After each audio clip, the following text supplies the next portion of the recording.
कहानी कहानी चलो सुने कहानी कहानी कहानी चलो सुने कहानी। सीखें हम मिलके कुछ सिखाती है कहानी। सीखें हम मिलके कुछ सिखाती है कहानी। प्यारी प्यारी कहानी, अच्छी अच्छी कहानी, तेरी मेरी मेरी तेरी सबकी है कहानी। कहानी कहानी चलो सुने कहानी। कहानी कहानी चलो सुने कहानी। सीखें हम मिलके कुछ सिखाती है कहानी। सीखें हम मिलके कुछ। नमस्कार। मोरल स्टोरीज की अगली कड़ी में आप सभी का स्वागत है। हमारी आज की कहानी का नाम है ईमानदार बेटी। एक राजा अपने जन्मदिन पर अपने राज्य के लोगों की सहायता किया करता था। वो अपने राज्य के लोगों को खेत का एक टुकड़ा दिया करता था ताकि वे मेहनत करके अपनी और अपने परिवार का पेट भर सके। राजा अब तक कई लोगों को खेत दे चुका था। एक दिन किसान अपने खेत में हल चला रहा था। अचानक उसका हल मिट्टी के अंदर किसी वस्तु से टकराया। मिट्टी खोदने पर किसान को वहां एक सोने की ओखली और एक मूसल पड़ा दिखाई दिया। यह देखकर किसान आश्चर्यचकित रह गया। वो ओखली और मूसल को घर ले आया। आज तो किसान का भाग जगा है। आज तो किसान का भाग जगा है। सोने की ओखली मिली है, सोने का मूसल मिला है। सोने की ओखली मिली है, सोने का मूसल मिला है। आज तो किसान का भाग जगा है।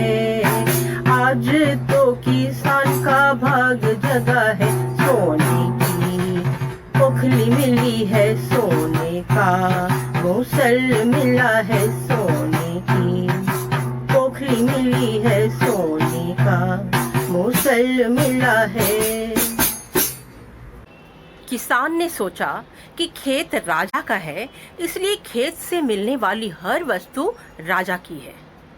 लेकिन किसान के मन में थोड़ा सा लालच आ गया। किसान ने निर्णय लिया कि ओखली राजा को देगा और मूसल खुद रखेगा। फेंक ईमान का चोला, लालच से मन डोला। फेंक ईमान का चोला, लालच से मन डोला। फेंक ईमान का चोला, लालच से मन डोला। फेंक ईमान का चोला, लालच से मन डोला। फेंक ईमान का चोला, लालच से मन डोला। फेंक ईमान का चोला, लालच से मन डोला।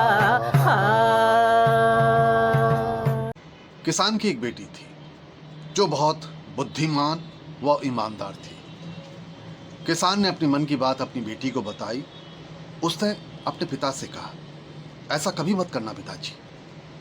यदि तुम राजा को केवल ओखली दोगे तो वो मूसल के विषय में अवश्य पूछेंगे, इसलिए आप उन्हें ओखली व मूसल दोनों ही दे दीजिए।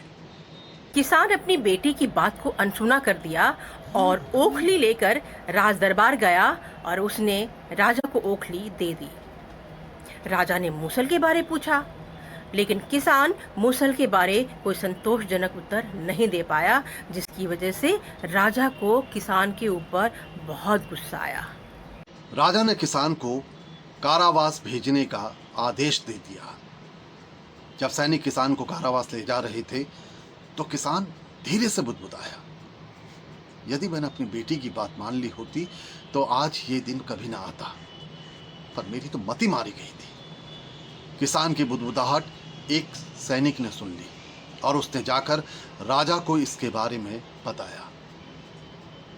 राजा ने किसान की बेटी को बुलाकर उससे सारी कहानी पूछी।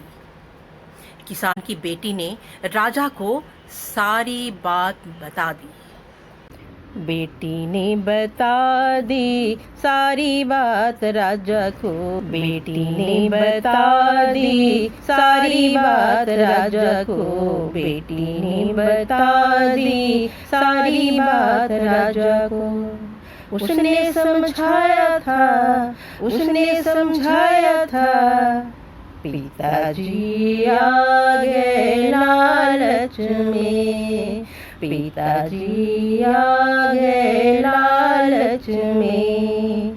बेटी ने बता दी सारी बात राजा को, बेटी ने बता दी सारी बात राजा को।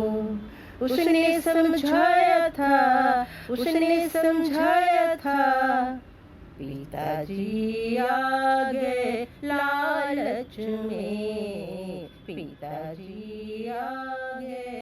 राजा किसान की बेटी की ईमानदारी से बहुत प्रभावित हुआ। उसने उसकी बेटी की खूब प्रशंसा की। राजा ने कहा, तुम जितनी बुद्धिमान हो उतनी ही ईमानदार भी हो। मैं तुमसे बहुत खुश हूं। तुम स्वयं बताओ कि तुम्हें इनाम में क्या चाहिए। किसान की बेटी बोली, महाराज, मेरे पिताजी को छोड़ दीजिए। किसान की बेटी की बात सुनकर राजा ने किसान को कारावास से मुक्त कर दिया और किसान की बेटी को अपने दरबार में मंत्री नियुक्त कर दिया।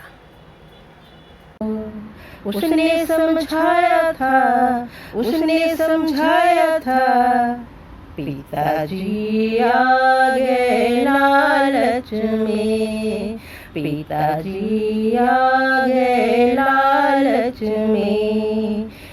इस कहानी से हमें यही सीख मिलती है कि हमें हमारे कर्म और हमारी सोच शुद्ध रखनी चाहिए, क्योंकि हमारे अच्छे कर्म और शुद्ध विचार की वजह से अपनों का भी कल्याण होता है। धन्यवाद। कहानी कहानी चलो सुने कहानी, कहानी कहानी चलो सुने कहानी। सीखें हम मिलके कुछ सिखाती है कहानी, सीखें हम मिलके कुछ सिखाती है।